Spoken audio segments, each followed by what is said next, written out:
Let's explore how binary search works. Binary search is a fast and efficient algorithm for finding an item from a sorted list of items. First, let's understand the basics of binary search.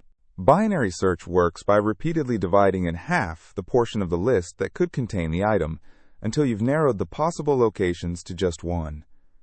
It starts with a sorted array and a target value to be searched. Now let's see how binary search works step by step. First, we find the middle point of the array. Then, we compare the target value with the middle element of the array. If the target value is equal to the middle element, we found the target. If the target value is less than the middle element, we repeat the process for the left half of the array. If the target value is greater than the middle element, we repeat the process for the right half of the array. We keep repeating this process until the target value is found or the array is exhausted.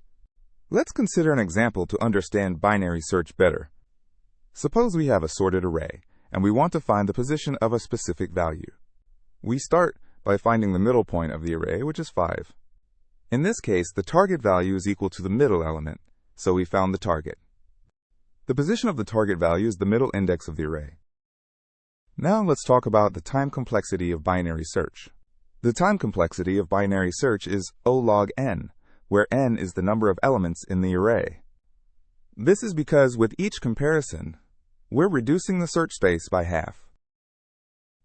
In conclusion, binary search is a fast and efficient algorithm for finding an item from a sorted list of items.